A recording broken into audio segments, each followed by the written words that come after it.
Art trading is an industry with a market value estimated around $64.12 billion, because single pieces of art are evaluated to astonishing high price tags.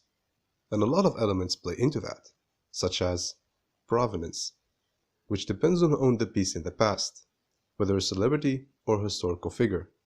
Best example for this is when Rothko's White Center jumped from less than $10,000 to $72 million, just because David Rockefeller owned it at some point. Attribution is the most common reason, which is setting the price based on who made the art piece, but it must require a deep process of authentication to confirm that it belongs to that certain artist. The thrill of auction. This really doesn't have much to do with the art piece itself, but sometimes millionaires and billionaires like to compete against each other in auctions just for the sake of winning the bid more than for the sake of owning the art piece itself, which ultimately raises the price of the art. Historical significance. A lot of time, art gets entangled with historical/political events, or it reflects the era that piece of art was created in. And some pieces gets more expensive for being a piece of history as much as being a piece of art. Love and passion. This is when the price of the piece gets raised because of the buyer themselves, and it is when the buyer is really passionate about certain pieces that they are willing to pay whatever for the sake of obtaining it, and it is more common among collectors. And lastly, technical factors. Art appraisers look at pricing the pieces from a professional angle, where they look into stuff like market demand, art liquidity, where they make sure there's always art to sell, and even valuation for taxes, and so on. Even though these have nothing to do with why would someone buy the art, but they do play a role in the final price tag. All these elements made some art pieces reach insane amounts of money, and the top most valuable pieces of art in the world are the card players, Interchange, Salvator Mundi, and those goddamn Spider-Man pictures. Boo! Did I scare you? That's good. That means you have good reflexes to survive in the wild. Because fear is a survival mechanism that our ancestors used to avoid danger, like the fear of heights that is common among mammals. Although there are very rational fears that are useful, some people nowadays develop through trauma some types of fears that may seem bizarre to the outside world, but they are very real to those who are suffering from it. And these fears are odd because they are generally things that people seek to do rather than run away from. For example, geniophobia, which is the fear of laughter. Generally, the people suffering from it like to watch this channel because of how unfunny I am. And then there is chorophobia, neophobia, heliophobia, and deipnophobia, which are the fear of dancing, new things, the sun, and dinner conversations, respectively. I put these together because they are more common than you think, because those are the exact traits of a classic introvert. Chloephobia is the fear of newspapers, and I mean, that one is justifiable. And lastly, geniophobia, which is the fear of chins. Now I don't know a lot about these, but I'm gonna bet that the people suffering from it don't live in USA. But all jokes aside, these are very serious conditions, and they are as real as the rational fear that you get when you start expecting something is going to happen. Something unexpected that will take you by surprise. Any second now.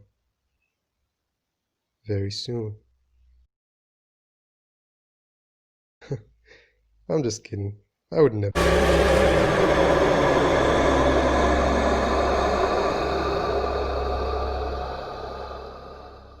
A black market is an underground or a shadow economy. It is a blanket term for all illegal trade-ins and transactions that wants to be off the books for having an illegal element to them. Those who are willing to break the law to buy something off the black market, they do it because the prices of the items are generally cheaper than their legal counterparts. But that price is achieved through evading taxes and or because they are stolen products. So there is no guarantee to what you buy. An item in the black market is more expensive only when it is extremely rare and hard to get by through legal means. And besides the very known, terribly illegal things that get sold on the black market, here are some not so obvious things that you can buy off the black market. I mean, you can, because it's illegal. Exotic animals and pets are quite popular. as well as crude, unprocessed oil, stolen personal data, and even human hair. In case you were thinking it, no, I didn't illegally sell my hair. And of course, I didn't make this video as an excuse to learn how to do it. I mean, what would I do with that kind of money?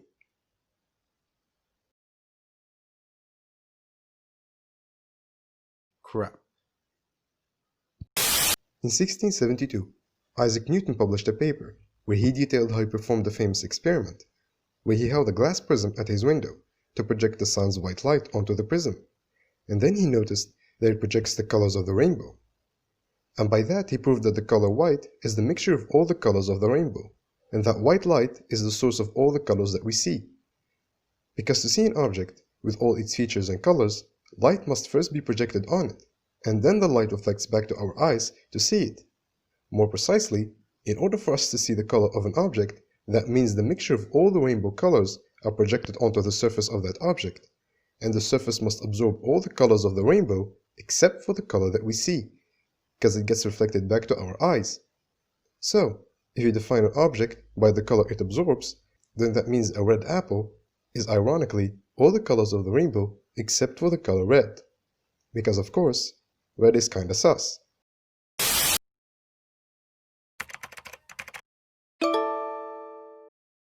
Oh, he just opened the search bar. I wonder what he'll be researching. Oh, okay. We're doing this now.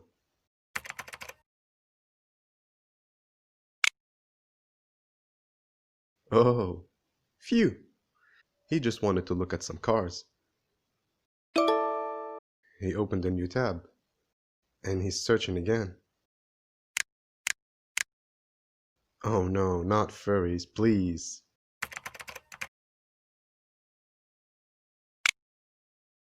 Oh, he's just looking for that one movie that's also about cars. Haha, that makes sense. And he's opening another tab. Oh, come on.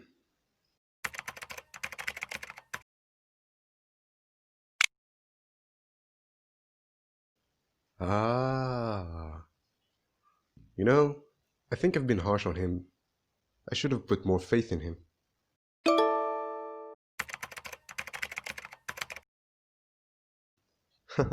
And here he is doing his homework.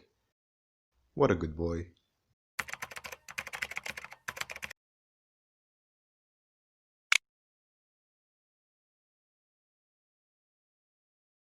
Yeah, that seems about right. In June 1914, clan member of Austria-Hungary, Franz Ferdinand 6699, was kill-cammed by Black Hand team member XX Gavrilo Princip XX. The kill cam was so embarrassing, which led the Austro-Hungary clan challenged Clan Serbia to a deathmatch round, winner takes all, on the map of Sarajevo. However, because there were so many sponsorship contracts and friendships with those two clans, and other clans at the time, especially when the drama channels covered the incident, it escalated to become World War I. That resulted in about 20 million deaths worldwide. World War I ended due to the apology video that was filmed in Versailles, which had a bad like-to-dislike ratio, because of the fans of Phase Nazi who didn't like the apology. And that led to an appeasement, the act of a nation agreeing on some demands to avoid conflict, where Clan Britain and Clan France agreed to transfer some of Clan Czechoslovakia's member to Phase Nazi, and Phase Nazi agreed to not raid the rest of Czechoslovakia's live stream, for a while, because the angry mustachio man broke the promise and raided Czechoslovakia's stream, and shortly after that he raided Poland's, which led to the declaration of another deathmatch on Phase Nazi, resulting in World War II, which was the deadliest war in history, with around 85 million deaths worldwide. What? What do you mean I got the wrong script? What do you mean that those wars actually started because of greed, lust of power, and past grudges? Oh, silly you.